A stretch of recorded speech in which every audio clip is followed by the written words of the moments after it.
best co-host ever.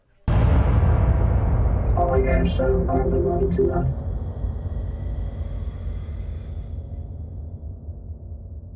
Hello and welcome to All Your Show Are Belong to Us, home of the Viewers Review. I'm Pharaoh Wizard 16, And I'm Eyes Epic Blue, and today we're reviewing Tomb Raider. otherwise known as the best game ever. You're a little biased, I'm very biased. but who can blame you? It's a really good game. So what should we use as point systems? Oh, I don't know. What do you think? Salvage. It's what you collect in the game, so let's salvage. Salvage. Sounds Salvage. good. Let's do salvage. So the concept for Tomb Raider. Perfect score. Actually, you know what? Let's just go ahead. We'll give perfect scores to every aspect of this game. It's that good. What? No. What? No, What? No. What? No. Okay. In short, this game is awesome. In long, this game is really f***ing awesome. Blue, I know you love it. Love it too, but man, we can't be biased about this. We've got some professionalism to stick with here. Fine. It's Tomb Raider, one of the oldest, most popular, and best known franchises of all time.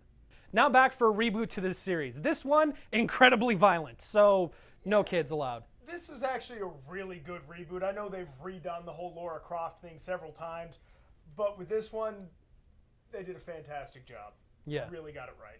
So what they're doing is they're going back and telling Lara Croft's origin story. A unique concept when it first came out in 1996. This Tomb Raider is no exception. And Tomb Raider itself has been the platform of multitude of games that have followed in its footsteps. Uncharted. We're looking at you. I guess Nathan Drake's on vacation this year. Yeah. We give concept 5 pieces of salvage. One of the defining concepts of Tomb Raider has always been its visuals. From when it very first debuted in 1996 on the PC, it took you into a world that no one had ever been in before. With a female hero in a sprawling epic, unmatched by any of her male counterparts, you could definitely say that we're in uncharted territory. Ba-dum-bum. Known for enormous landscapes, detailed architecture, and somewhat interactive environments, Tomb Raider games have always drawn us in with the surroundings. This game is no exception. It is beautiful. And in the Tomb Raider style, there are plenty of opportunities to admire your surroundings, Say like climbing mountains, or traversing ravines, or even exploring the surrounding areas. or just playing with the beautiful water effects. Can't light the torch. This game is amazing. This version of Tomb Raider came as a great redesign to the franchise, from the top down, no pun intended. I see what you did there. Overhauling not only the game, but Lara Croft herself is a much less sexualized version of her. They took Lara's character and actually made her more realistic looking, especially in a video game sense. Square Enix's logo is on the box, so you kind of expect this visual quality out of their games. And it's great to see that with Tomb Raider, it looks absolutely stunning. From Lara Croft to the environments themselves, this is so beautiful. Grotesque, but beautiful. Like, you've just got to see it. So we're going to give visuals 5 pieces of salvage for a game that is absolutely amazing and gives you just a great feeling when all you're doing is walking around. And sometimes that's all you want to do is walk around and look at things because it is so amazing.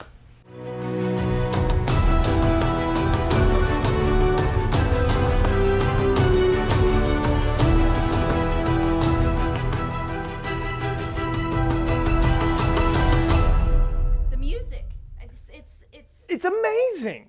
I mean, the orchestration, the score, it builds intensity. It takes you into the very depth and dark soul that this island has to offer you. So the voice acting in this is executed so well. It actually gives you a An emotional connection? yes to the characters. Weak and overwhelmed at times, the power of Lara's dialogue really gives you that sense of belonging in the story and empowerment that have drawn so many fans in over the years.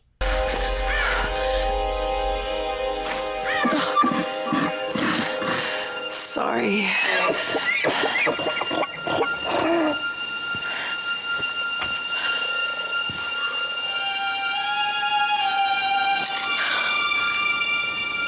Meanwhile, it's ensuring that the character actually feels real, and she's not just a princess in a castle. She's actually a human being. You mean a princess in another castle? Right. True character transcends gender, and Lara is exactly what we want out of heroines. The other characters in this story are less fleshed out. Yeah, they're a little bland. They offer a poor backdrop to the character development of Lara Croft. Fortunately, this really doesn't detract from the story because, you know what? They may be bland in comparison, but they deliver their lines well enough, and you get a good enough sense of their personality through it that you understand why Lara really cares about them. The Foley, the enemies, the weapons. They all sound freaking awesome. So the sound effects are never boring or repetitious. They really strike home the feel of the game. Audio, 5 pieces of salvage. The first hour of gameplay in Tomb Raider is a careful orchestration of cutscenes and a button mashing between Lara and the enemies. And Mother Nature, who is laying such a bad beatdown against Lara Croft that Nathan Drake's in the corner going, ooh. But then the game opens up, and for the first time in Tomb Raider history, you have an entire world to explore openly. Yeah, and you can fast travel, which is just awesome. Thank you, Skyrim. Unlike previous entries into the Tomb Raider series, in this one, it's a while before you even pick a gun up. This serves as a gritty realism to what it actually takes to survive in the game. Admittedly, fighting has never been a strong suit in the Tomb Raider games, but in this one, they got it right. In this variant, Lara Croft has a bow and arrow and a climbing axe and rocks and whatever to help defeat whatever is trying to attack her at the moment. Whether doing stealth moves or gory finishing moves, the combat system in this game is the best it's ever been. They struck a perfect balance in ranged attacks, in melee damage, in all-out combat, or in stealth moves. This game has a great synergy, and the good thing about it is you can choose how you want to play. One thing you have to get used to is not being bogged down by the tomb raiding side quests. You could spend an entire day doing just the extra tombs if you wanted to. Yeah, the secret tombs in this game honestly are like the back burner side dish to the main plot's entree. I'm hungry. The leveling system in this game is almost perfect. You feel as though it actually does help you, but at the same time, you don't have that necessary urge sitting there, making you feel as though you've got to sit there and grind away just to advance in the game. And for me, honestly, this is one of the big things that I was worried about with this Tomb Raider game. I mean, putting RPG into a Tomb Raider game, I didn't know how they were going to pull it off, but they pulled it off beautifully. And the side quests, they're fantastic, but you don't feel as though you're forced to hunt for collectibles. So with amazing mechanics and a wealth of options in the game at your disposal, we give gameplay 5 pieces of salvage. Hey, how about we take a trip back to Lara's origin story? I love this plan. I'm for it. We're going to go back, completely redo everything, and we're going to place you down into the middle of an island where you are desperately trying to save your crew, and you're not quite sure what it is, but everything wants to kill you. They seem to even have control of Mother Nature. Bad things happen. It's epic. I mean, everything about this game, the setting, the mechanics, the actual presented dialogue, the collectibles, the murals painted on the wall, the very trees, all tell this wonderful and brutal saga of what has transpired on this island and what Lara Croft and her team's small part in it really is. So Lara is going through an island that has been populated by an ancient civilization that was believed to worship a queen as a goddess. A World War II bunker. In the Pacific, it's Japanese, so you get that feeling of that claustrophobia that they were really good at. All the way up to the current cultish inhabitants that now inhabit the island. While Lara is a powerful and emotional character to draw on, The slightly dull crew really gives a poor backdrop to service her story in the right direction. That's okay, because Lara's story totally kicks ass. Stop it. Stop it. Stop. He's a fan, folks. You didn't catch that. My precious. There is one slight crack in our heroine's character arc.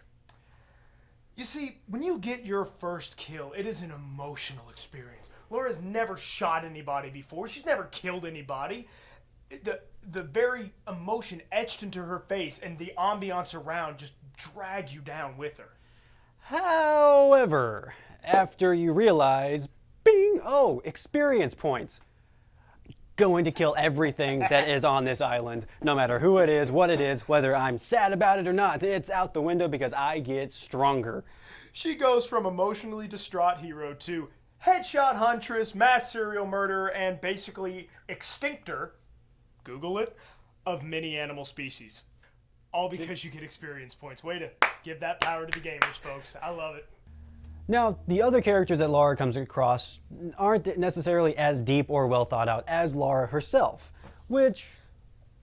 You get that, but man, I want to take a second. Crystal Dynamics, Eidos, even Square Enix, thank you. I don't know how most of you feel, but I get really sick of how women are portrayed in games. They're overly sexualized, or they are, as we've stated, princesses in another castle.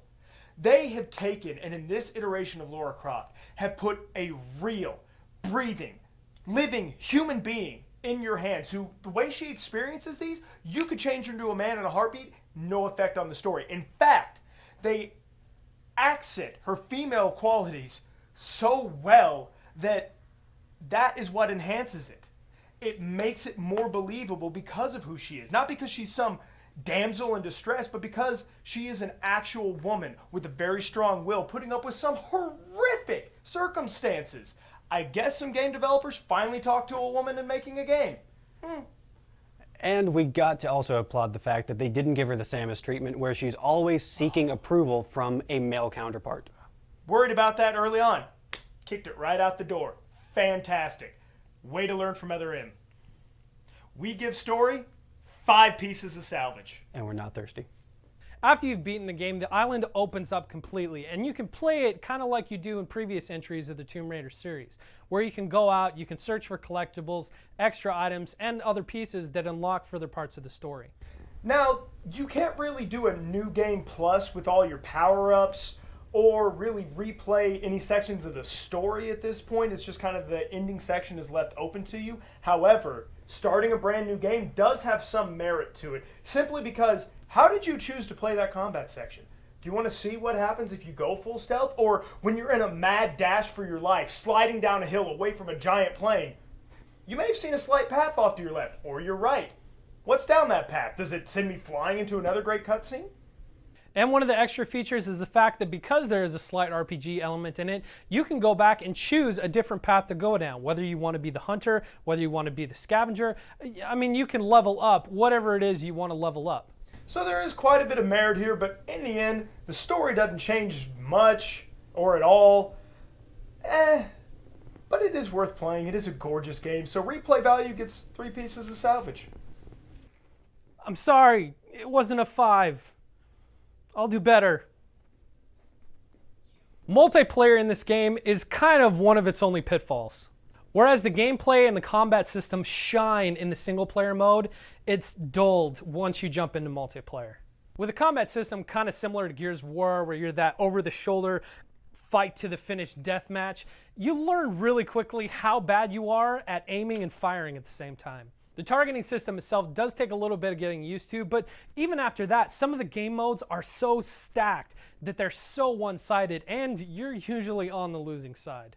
And don't get me wrong, the multiplayer is fun to play, but in the end, it really doesn't compare to its single-player counterpart. So we give multiplayer 6. We give multiplayer 6 pieces of salvage.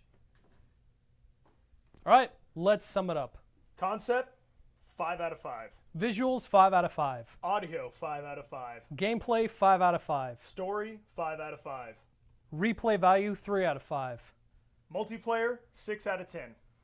So with a combined score of 28 out of 30... Which I just want to add is our highest score we've ever given a game. Are you happy now? I am happy now. figured you We might be. say go out, freaking buy this game. It's awesome. And I'm going to break my usual plug for all your base, buy, sell, and trade use games.